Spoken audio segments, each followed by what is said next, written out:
music, don't it? Yeah, gotta get it out the mud, that's the only way to win. Who am I to point the finger like I never ever seen? Been through the ups and downs like the letter N. They don't let you through the door, better kick that again. Cause that's the only way to win. That's the only way to go. Gotta get it out the mud, gotta get it out the flow. Cause that's the only way to go, let's go. Shooting lights out.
Oh, we have some audio issues. All right. As y'all can see, now we got the audio issues situated. Have to just find that out. Ladies and gentlemen, welcome to Shooting Lights Out. And now to begin, we're going to begin with the Around the Hardwood that y'all already seen. Jim Nance calling his final four in 2023. I ain't able to take over. This is from the Associated Press. Jim Nance will step away from calling the NCAA men's basketball tournament after next year and will be succeeded by Iron Eagle. CBS Sports confirmed the move Monday night, and it was first reported by the New York Post. Nance has been a part of the CBS coverage for the tournament since 1986. He was the studio host for 5 years before calling his first Final Four in 1991. So we're going to say this moment. I do believe it's in Minnesota, if I remember correctly. I think we take place in Minnesota. So we're going to have to savor this moment and be thrilled that we got to see and listen to the good old Jim Nance call college basketball the way that he does. We're going to savor it, but he's going to step away, and Iron Eagle's going to fill right in. I love Iron Eagle as well. I can listen to Iron Eagle talk college basketball all day. But Jim Nance, you've done a phenomenal job. We will savor this moment. So when April gets here. We know it's the last hurrah for the good old Gym Nets. Moving on. Oscar Sheway and Drew Timme lead AP preseason All-American team, which doesn't come to no surprise. Sheway was the National Player of the Year last year, and who's going to deny Drew Timme from the Gonzaga Bulldogs? That man has been a monster for them. He's back for one more year. Sheway is back for another year on the Coach Calipari. So it should be good. It should be good to go. It should be rocking and rolling for the ACR American. Let's see if they can make it there. Continuing on. Baylor, Scott Drew would like 128 teams in the NCAA tournament. This is from Myron Metcalf, ESPN staff writer. This was back on October 19th. As conversation about potentially expanding the NCAA tournament proceeds, Baylor Scott Drew said Wednesday the sport should do it big if it decides to make the move. Quote, I would like to see it go to 128 teams. I know that sounds a lot, but everybody will have to win 7 games. So it's just one additional game. But really, this is why I think there is a great parity. And you look in football about how the teams get to go to the postseason. First of all, more teams does mean more chaos when these are returning, which the fans love chaos when it comes to March Madness. Here's the problem. Nobody in this good old world that we live in called Earth has ever made a perfect bracket when it comes to the tournament.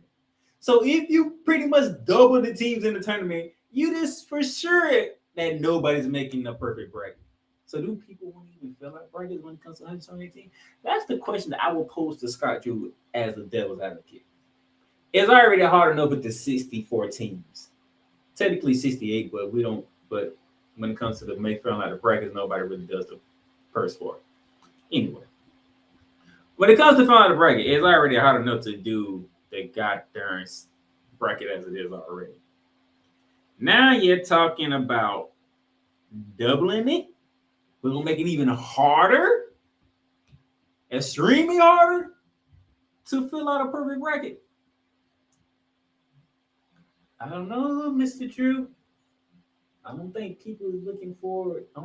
Look, it's exciting as it is already. It's 68 teams. It's already exciting. It is good. It is what we love. 128 is too much. It's just too much. It's really too much. I don't think they can do 128 teams for the March Madness. That's just way too much. Okay, we're going to move on. LSU board approves 4-year extension for AD Scott Woodward. This is from Alex Scarborough on ESPN staff writer. This was back on the 21st. LSU director Scott Woodward, who has made a name for himself by hiring high-profile coaches, receiving a 4-year contract extension that would pay him $1.8 million per year. LSU Board of Supervisors voted to approve the extension Friday afternoon. Woodward's new contract runs through April 30th, 2029, and includes academic incentives that could boost his pay by as much as $250,000 per year. Should he meet certain benchmarks, he could earn $500,000 in bonuses in fiscal year 2025-2029. Congratulations on your extension, sir. As the AD, we should see how the LSU Tigers look in basketball this year. College football team is looking pretty good. I think Brian Kelly's getting that team right around, but we're going to see how the college basketball team looks this upcoming season, sir. And if that extension was warranted. Moving to the NBA. Phoenix Suns guard Chris Paul reaches 11,000 career assists. Chris Paul was back in a familiar building in the city he still calls home. With his parents, wife, kids, and brother looking along, he became the third player in NBA history to reach 11,000 assists. Propelled by Devin Booker's 35 points, the Phoenix Suns beat the Los Angeles Clippers 112-95 on Sunday night. Congratulations to CP3. Congratulations on the achievement of 11,000 career assists. Only the third player to ever do it. It's a great honor, sir. The only thing that we need from you is to win a freaking championship. That's all we ask from you. You made it to the finals. Now you have to win it before you go, because it just to have all these career assists, to do all these things that you have done, you don't have a championship to your name. D Wade has a championship to his name. LeBron has a championship to him. Matter of fact, they both got like 4 championships to their name. You and Carmelo Anthony, y'all the only two of the banana boat who don't have championships to your name. Carmelo might be done. He ain't even on the team right now. You, sir, you are on the Phoenix Suns. Y'all should be a top contending team in the West. We're looking forward to you. Can you get the ring, sir? That's all we ask. Can you get the ring? On here. 3-point shooting since Lakers again. Russell Westbrook. This was 2 days ago, on October 23rd. David McMenamin wrote this one, ESPN staff writer. Lakers coach Darvin Ham benched Russell Westbrook for the final 3 possessions of LA's 106-104 loss to the Portland Trail Blazers on Sunday, and Ham was unflinching when asked if he had to manage any fallout with the point guard from his decision. Darvin Ham said, quote, "We don't have time for feelings or people being in their feelings. Like we're trying to turn this thing around. For one person to be in their feelings about when and where and how they should be in the game, I don't have any time for that," close quote. I will get more into the Lakers and the Portland Trail Blazers in 2 different segments today, so I'm gonna leave it right there for right now. But it's gonna get good. It's gonna get good. Adam Silver says NBA changes have greatly reduced incentives for tanking. This is from Tim Bontemps from ESPN.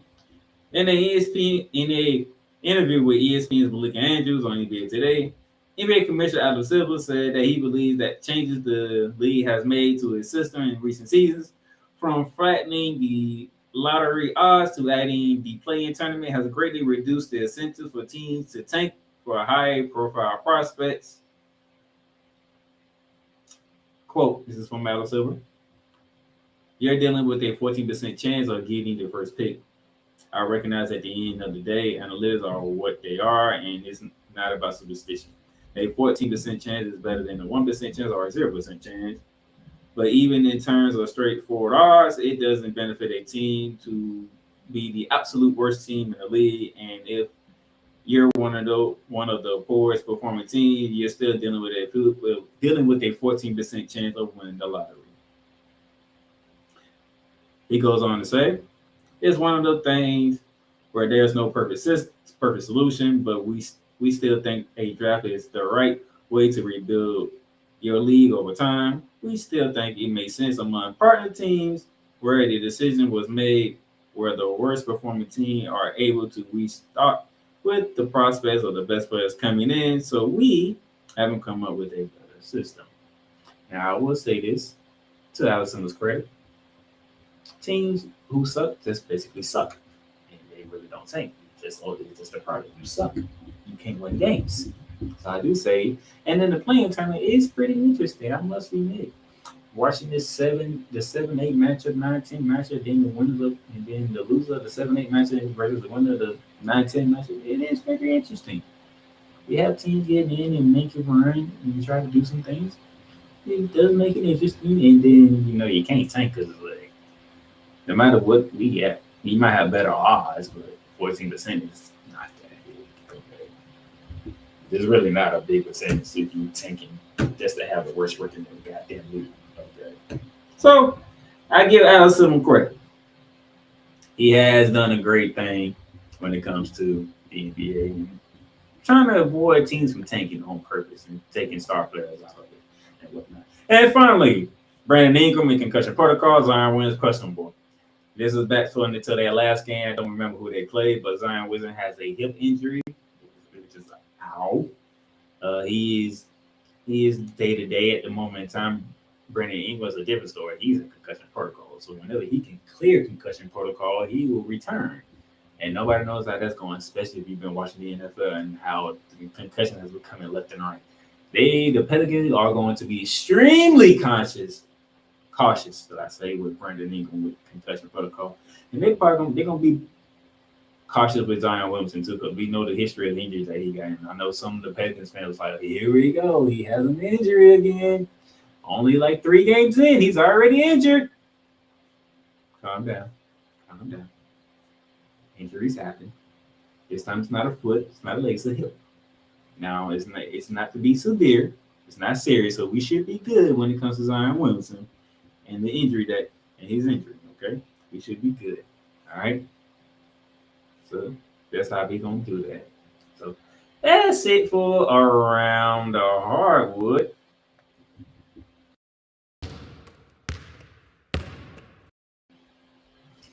Now let's look at how I did in the opening week, because we really don't pick on NBA games like that. But we gonna see and check how we look. So here was the picks that I made for opening week for the national televised game. And you see, you kind of figure I started good because things were going well, but the weekend happened and it went down here. So let me show you this. Boston over Philly, check. Golden State over Lakers, check. That was opening night. The following night, Memphis over Knicks, check. Phoenix over Dallas, check. Bucks over 76ers, check. Clippers over Lakers, check. And then we went down here from here. Boston beats Miami. Denver surprisingly beats Golden State. Somehow, some way, they goddamn San Antonio Spurs beat the Philadelphia 76ers. Dallas destroyed Memphis, and the Suns beat the Clippers, I did mention earlier, when Chris Paul got to 11,000 career assists. The weekend didn't bode well for me. But Philly, I have a problem with y'all. I have a Philly. Now, they did win their last game, so like 1-3 on the season already. But how in the hell y'all get beat at home? By the way, your home opener. No, not your home opener, but your home. But you got beat by the San Antonio. Who on the San Antonio Spurs do we know besides Greg Popovich? Nobody. We don't know nobody on that team that's worth naming. But you lose to that team and the Philly, by the way. Boy, if they didn't have the Philadelphia Phillies right now in the World Series, Philly might be in uproar. And the Eagles, Philly would be in uproar right now with y'all. Just pathetic. That's a pathetic start. That's a damn shame. Now, I had a feeling you probably lose to Boston, you lose to Milwaukee. That makes sense, okay? Both games can go back and forth, okay? But to lose to the goddamn Spurs is crazy. And I'm a Spurs fan. Secondly, after the Orlando Magic, but I'm a Spurs fan. I'm a Pop fan. And I know that team ain't worth watching. But they somehow, some way beat y'all. Hey, somehow, some way beat y'all. I don't understand. I don't. I really don't. Albeit for me. But hey, I'm just a guy that's doing this. All right. So now that I got that out the way, we're going to take a quick break right here, because when we come back, there's a surprising team I want to talk about. And I got to put them in the heat check because they are rolling.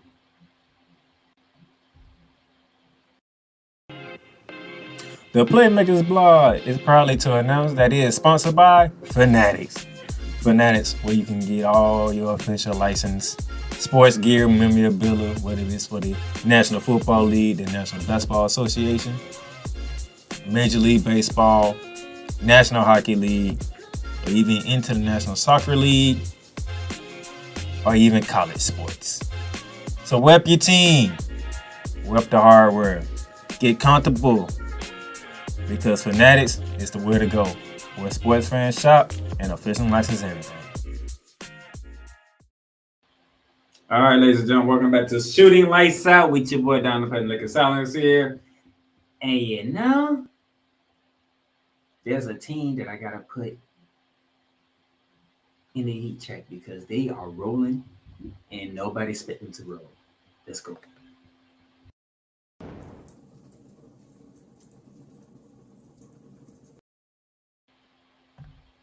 Ladies and gentlemen, the Portland Trailblazers. Who saw this coming? I don't think nobody saw it coming. I didn't see it coming. But the heat check is on the Portland Trailblazers. Why is the Heat check on the Portland Trailblazers? Because these dudes are 4-0 on the season. The only unbeaten team in the Western Conference. They are ninth in scoring at 117.3. They are 10th in rebound with 47.3. 29th is at 19 assists, but they are ninth in opponents' score per game at 108.3. You're telling me the Portland Trailblazers is top 10 in points per game in opponents' points per game? Who saw this coming? If you've seen it coming, please let me know because I sure didn't see it. I knew Daniels was going to be returning, but I didn't know what kind of important team we was going to look at. I sure didn't expect this 4-0. And these ain't just no regular 4-0 wins we're talking about here. At least 3 of them was against teams you look at it, you're like, Like, really, look at this. I am very surprised with Portland, man. Look at this. They opened the season at Sacramento, who I picked to make the playoffs, at least the play-in, 115 to 108. And that was the game Dan Lillard didn't have the game. And that's saying a lot because he did score 20. The very next game, they home opener was against the Phoenix Suns. And it took overtime, but 113 to 111. Wow, that's the Phoenix Suns we're talking about here. And then over the weekend, they played the Lakers in the Crypto.com Arena, 106 to 104. Wow, Lakers just dropped to 0-3 all of a sudden. 0-3. Phoenix has dropped to 1-1. Lakers 0-3. And then on last night, it was against the Denver Nuggets, 135 to 110. Beat them boys by 25. We're talking the back-to-back reigning MVP, Nikola Jokic. Michael Porter Jr. has returned. I don't know if Jamal Murray played or not, but if he did, that's a ass whooping they gave to the Denver Nuggets. 3 of the most known teams that you talk about in the NBA all took L to the Portland Trailblazers. You're talking Phoenix Suns, Los Angeles Lakers, and the Denver Nuggets. Who does this? Apparently, Portland does. Which brings me to my lights out player of the week, and that would be one Damian Lillard. Dame time. Look at this. Just look at this. This man here, right now through 4 games, averaging 33.3 points per game, shooting 50% from the field, shooting 40% from 3, averaging 5.5 rebounds, 5.3 assists. This man in the last 3 games against the Suns, the Lakers, and the Nuggets. Look at this. 41 against the Suns on 48% shooting and 41.7 from 3. That's against the Suns. Against the Lakers, another 41-point performance. 60% from the field, 46.2% from 3, and then on last night against the Nuggets, 31 points, shot 62.5% from the field, and 57.1 from 3. You can't tell me there is no other player, probably Steph Curry, if you want to go that route. But you can't tell me no player at all opening week has played better ball than Damian Lillard for the Portland Trailblazers. And plus, he is undefeated, and Steph Curry is not. Remember, Steph Curry lost to the same Denver team where Damian Lillard and his team is beaten by 25. The same Nuggets team who went into Chase Center in San Francisco and beat the Golden State Warriors. That team went to Portland and got stumped by 25. Damian Lillard. I don't know how to say it. I don't know how else to put it. But Damian Lillard, lights out player of the week.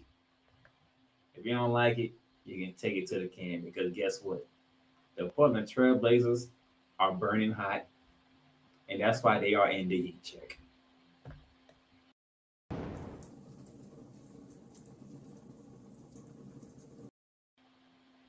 All right, we'll take another quick break, and then when we come back, we're gonna run the fast break for one. We're gonna try to run the fast break.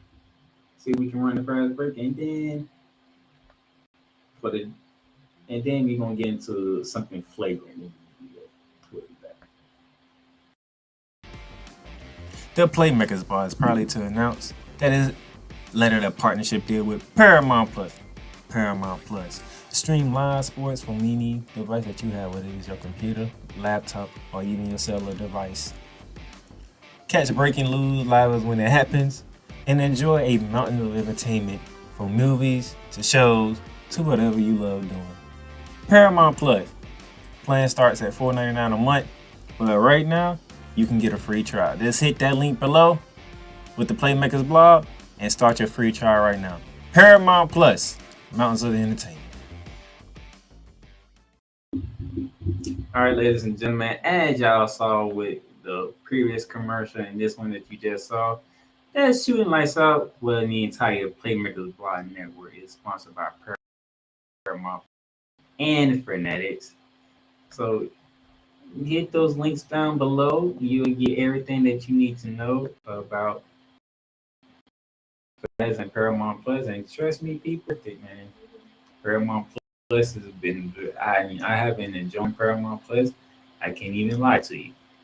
To watch the stuff I've been able to watch, especially getting ready for football. And then most people already know about Fanatics and what that's about and how things grow with Fanatics. So I don't need to say much, what team, what sport, whatever you need to rep, and get down with it, because hey, this is where it's at when it comes to our sponsorship. So yeah, feel free to get in on the fun with us and do what you gotta do. Get involved, so we'll take that. Also, if you want to donate, you can donate to us. You can donate to our Cash App with the $ the Playmakers. That's it.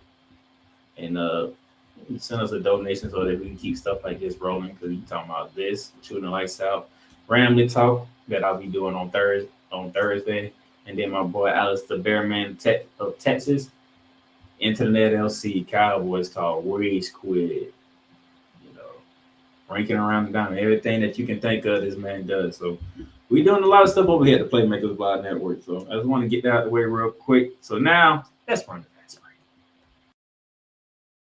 Controls it. James all the way in for the slam. By Adams, his 6th.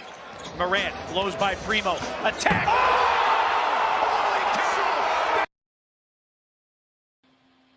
Let's run the fast break, and this one's a quicker segment than Around the Hardwood. Then we get right to it, right then and there, give you the headlines real quick, and run up in and out.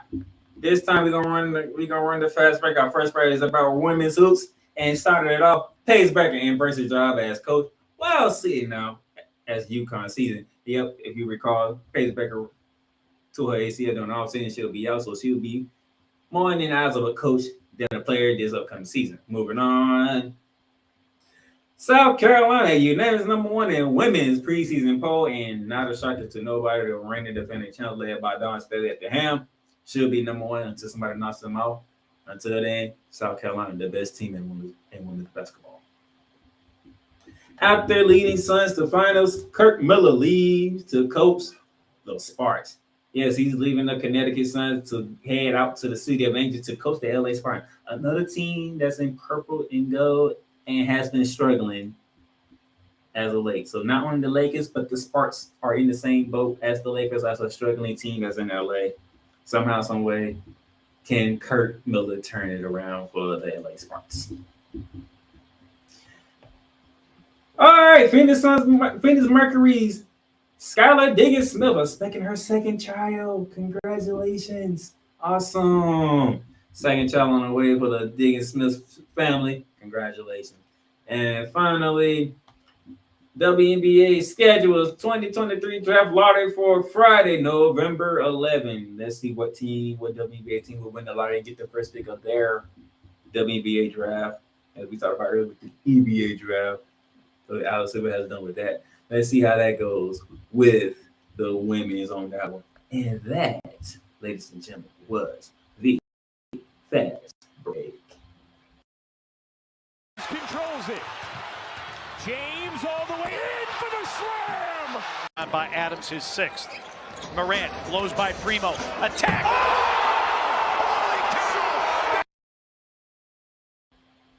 All right, now that we got that out the way, there's a segment that I did last week called Flagrant Foul, which I am bringing back again this week. Still working on the graphic. I don't have the graphic yet, but it will get here, and when it does, it's going to be spectacular. I already know because I know who's doing it, but I don't have it yet. But I have a Flagrant Foul to give out. I have a Flagrant Foul, and I think people are gonna love this because I think they've been waiting to do this. Flagrant Foul time, and we're going with the Los Angeles Lakers. The Lakers. You know that team that's in purple and gold. That team is in the City of Angels. That team that's about Hollywood. That team that has 17 championships. 5 of which was put up there by Kobe. Magic put something up there. Kareem put something up there. Shaq put something up there. I can go on and listen to championship. James Worthy. I can keep listening if you want me to. Jerry West. But the Lakers, however, are not who they are. This is what the Lakers are. This is what the Lakers are, ladies and gentlemen. 0-3 on the season right now, and they play tonight. And matter of fact, who do they play tonight? As a matter of fact, and you see this, it says 14th in the West. You know how bad that is. There's only 30 teams in the NBA. And 30 teams in the NBA, divided by 2 conferences, that's what, 15? So each conference has a total of 15 teams in it. And the Lakers are the 14th team in the West. 14th in the West. That's terrible. And you have LeBron James, you have Anthony Davis, you have Russell Westbrook, and you're 0-3, and you're the 14th, and you're in 14th place in the West. Out of 15 teams. Out of 15 teams. 15 teams. Okay, no, they do not play tonight. They play tomorrow, and they play Clearwater on ESPN. That game's going to be national televised. Oh, my gosh, I don't know if I can take it. I don't know if the people can take it. Look at this. 29th in points per game at 103.3. 25th in rebounding at 42. 17 in assists per game at 24. And opponents per game average is 14 at 110.7.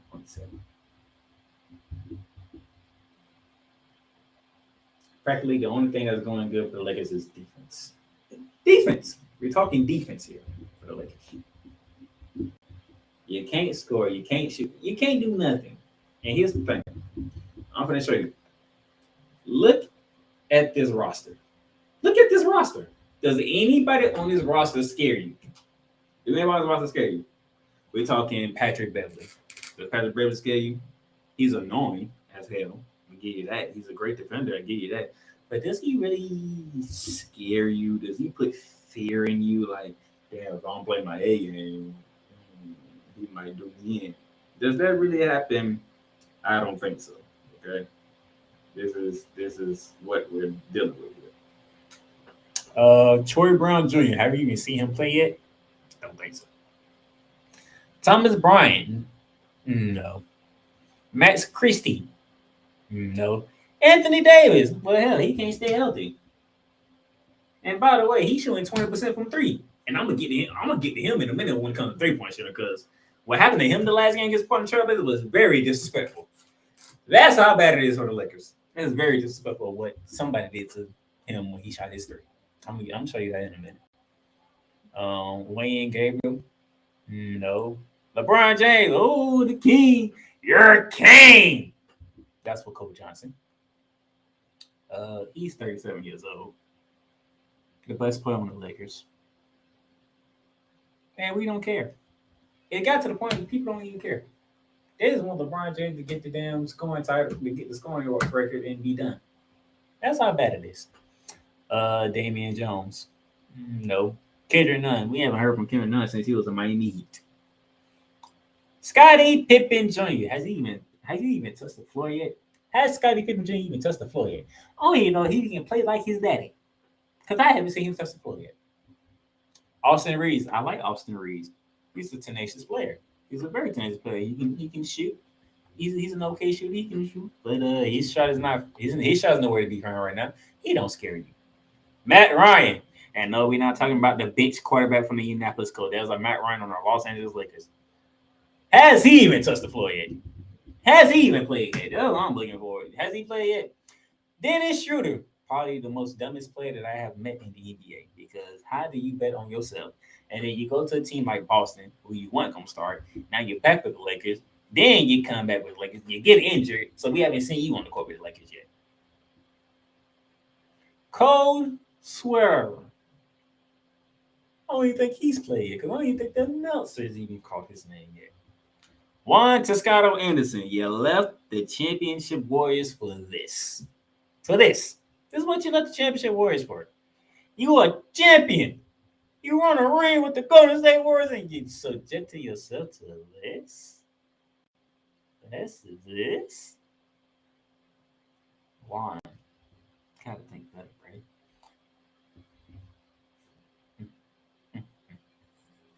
Lionel Walker the fourth, okay? The Spurs didn't bring you back, so you're a free agent. You picked up the destination that wanted to sign you. I get it.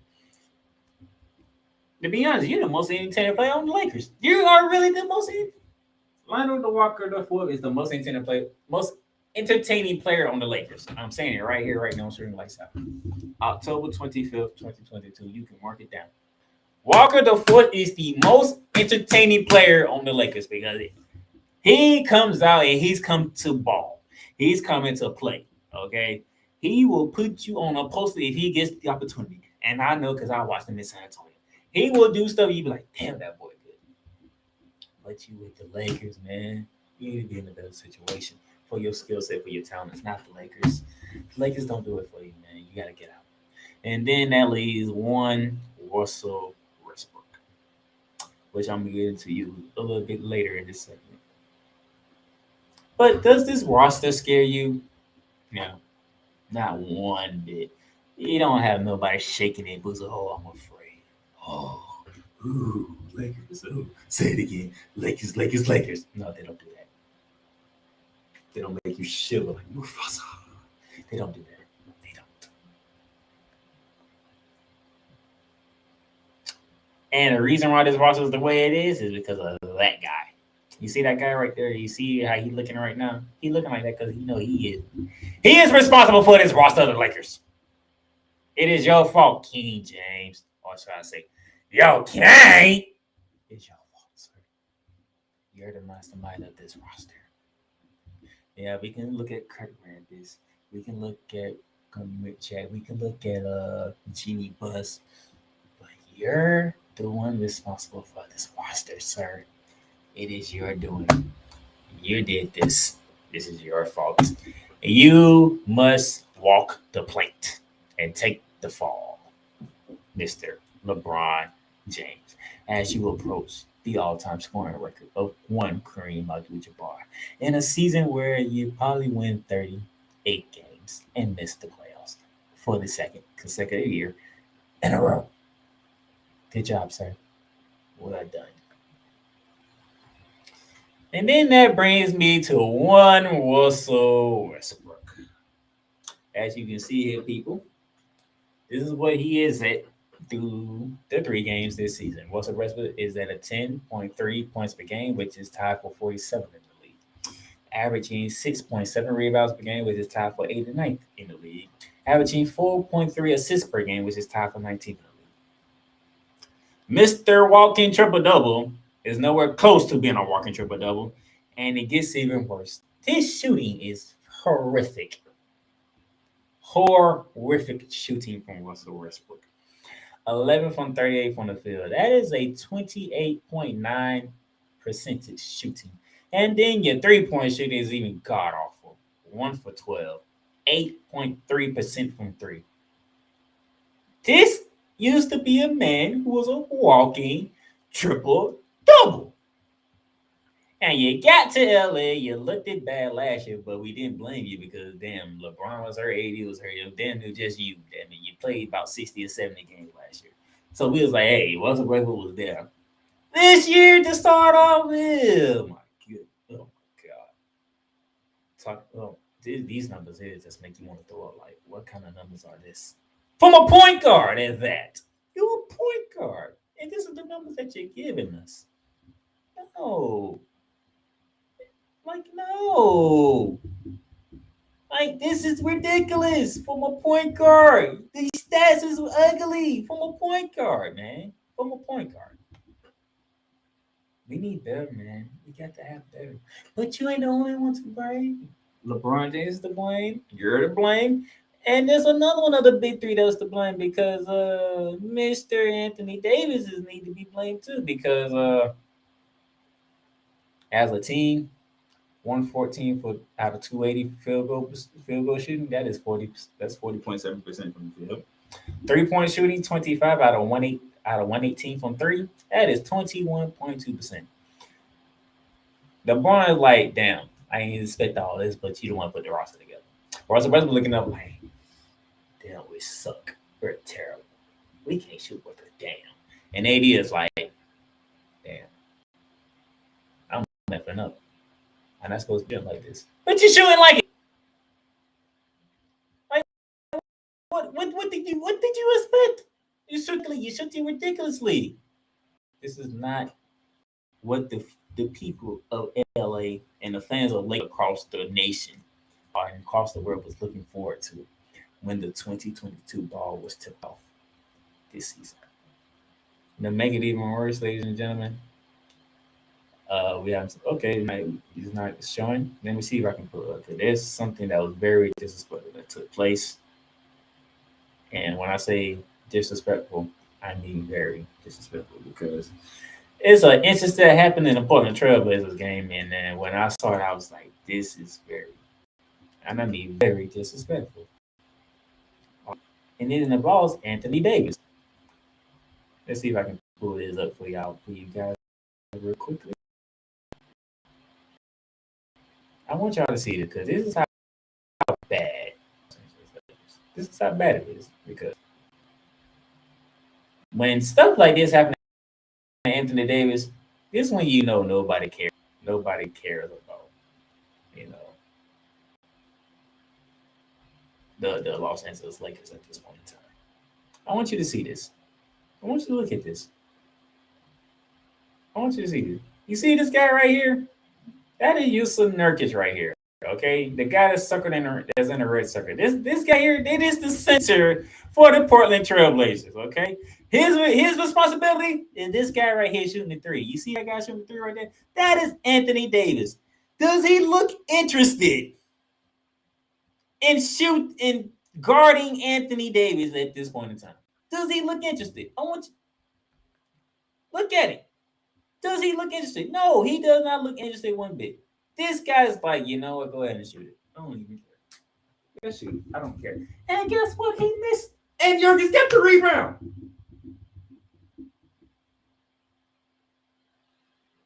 He missed, and the guy who supposed to be guarding him got the rebound because he just knew he was going to miss Anthony Davis.